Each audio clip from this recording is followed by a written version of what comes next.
A feature film. This A is live-action feature film. the Diamond Rough. Yes, indeed. Yeah, Yeah. yeah. So, He was on. Yeah, we talked with him about that. and that's another example of someone who started out doing something that was smaller and has sequentially over time built his aspirations and his ability, and now he's doing a feature film. So that's a success story for the state of Connecticut.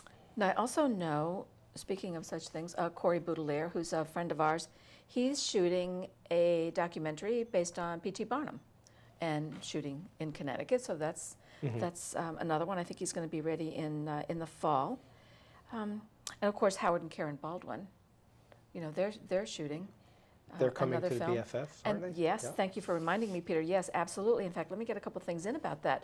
The BFF, the Bushnell Filmmakers Forum, that is August 13th and 14th, Friday the 13th, which is a very lucky day. A meet and greet Friday evening, and we're going to be screening the film Rambling Rose, directed by Martha Coolidge. Now, that's an R-rated film. Who's from Hamden? Yeah, she's from Hamden. She Yeah, grew up in Connecticut. And she is a member of the Connecticut Women's Hall of Fame, which I think is, you know, pretty cool. And then we're also screening Ray. That's Howard Baldwin. The Baldwin's production, and that's you know, the legendary Ray Charles. And Howard and Karen Baldwin will be there for a post-show Q&A.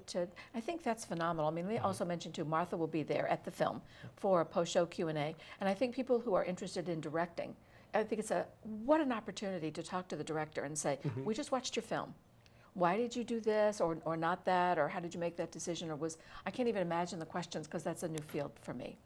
But also then to ask the producers of the show, Ray. You know what I found out the other day? I didn't realize Jamie Foxx went to college on a piano scholarship. Did you know that? Yes, I did. I didn't know that. I did not know that. Jamie Foxx is a triple or quadruple threat. Yeah, no kidding, Yeah. no kidding. And then the third film, I should mention too that the Jamie Foxx film is a PG-13. And then the third film we're going to do is Norma Ray, which is a PG-rated film. And that was produced by Alex Rose. She's going to be here, and we'll be doing a post-show Q&A with her.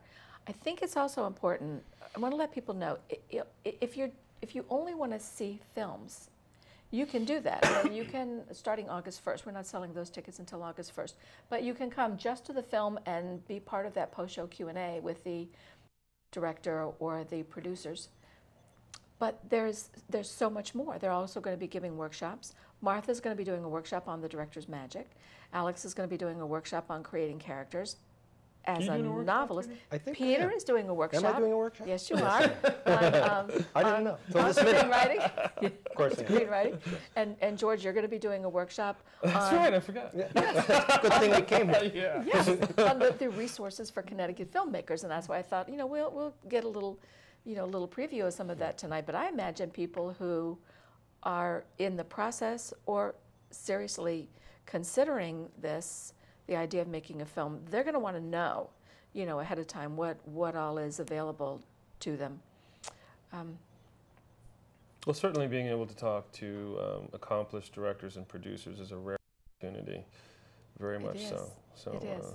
I hope very, very. I do. I hope people realize that. Oh, and one of the things that I don't know that I've ever seen it here in Connecticut, we're offering a for lack of a better term, a pitch fest, so that it's optional because we don't have enough slots to give everybody who signs up an appointment, but for a very modest additional fee, people can have a 10-minute appointment in private with either Alex Rose or Martha Coolidge or Peter Miller, who is the president of the PMA Literary Film Agency in New York, or Ida Zanetti, who is an agent with Paradigm in Beverly Hills. Yeah, very rare opportunity. The FaceTime? Almost, you never see that at any gathering like this, and that's what we're really trying to emphasize. Folks out there who are trying to get their projects done, it's like, you know, wake up and come to this, because it can save a lot of time and energy in getting to these people. I mean, things that sometimes it takes years to get to these people, and you know, here they are coming to Hartford. So hopefully, folks will. And even if it doesn't work out, it's good to have the opportunity to make that contact. And you know, pitching is de rigueur for the field. Yes. And you really need to understand how to get your pitch together. You Well- might have 30 seconds. You might have the classic elevator pitch. You need to be Yeah. able to sell your project succinctly, and that's a great opportunity. Well, actually, we're going to give people 10 minutes. 10 minutes in a private setting. And I will Better say than that, 30 seconds in an elevator. that is yes, better. and Eat as an But Idiot is going you know, to... it's a lot of rope, too. Well, yes, that's very true. That is very true. And it's a good thing to keep in mind. But Eat as an Idiot, the agent from Paradigm, she's going to give a workshop on selling to Hollywood. And Peter Miller, who has the agency in New York, he represents both novelists, which is how I met him, and also screenwriters. And he has a production company of his own. I think his films have been nominated for a couple of Emmys, and I think he's had 11 books that he represented that have been on the New York Times list. He's going to give a workshop on the art of the pitch, because there is an art to Absolutely. it. You need to know what you're doing. But having said that, I think it's important that I let people know you don't have to be that ready. You don't have to pitch at the Bushnell Filmmakers Forum. You can be a beginner. I'm letting a number of my friends who, like me, are novelists, I'm telling them, there's a lot of value in this. Learn about what the directors are doing. Learn about what someone like Martha Coolidge, is saying about films needing to have a political statement, or Alex Rose wanting a subtext, a subculture of something that's important, and creating good characters. I mean, there's so much there. As a writer, of course, I envision my books being made into films. Why not? I had a scout from Disney kept one of my manuscripts for about 3 months, and my agent said, don't even think about it. They look at these like we eat peanuts. But I have to tell you, for those 3 months, yeah, I thought of all the what ifs. And now I have a young intern, Adam Lagos, who's working at the Bushnell with me, and he's helping me, assemble names and people I think might be interested in the Filmmakers Forum. And he's telling me that in his high school, in St. Paul's High School, and in other high schools he knows of, they have film courses. It's not just at the college level now.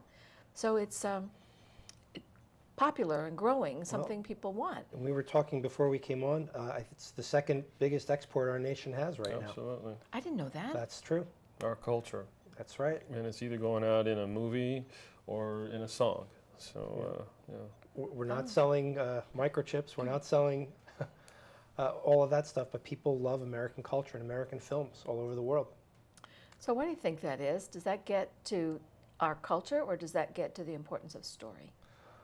I think it's some combination of both. I think that, we were the first cinematic storytellers here in America. And I think that we're better at it, frankly, than the rest of the world, number one. I know that sounds a little arrogant, but I really believe that in my heart and soul. And I think that people are very fascinated and very curious about America. And the whole arc of our history, if you will, and very fascinated by it. There's so many contradictions to it. But we are still, on many levels, especially culturally, the envy of the world. And this is where the best films are made. George, do you hear from people when they call? I mean, is there that passion in making the film, or is it just, oh, here's an industry where I can make some money? Or is it both? It's really both. When you deal with the younger filmmakers, there's so much passion. When you deal with a lot of the studios, it's graduated from just passion to understanding that this is a good story, and we want to make it's a business as well. It's a business. Yeah. It is a business. And on that note, thank you both, gentlemen, for being on the show tonight. George Norfleet, who is the director of the Connecticut Office of Film, Television, and Digital Media.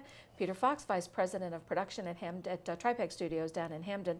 Thank you both very much for coming. Thank you. Thank you. Let me also thank my FB crew.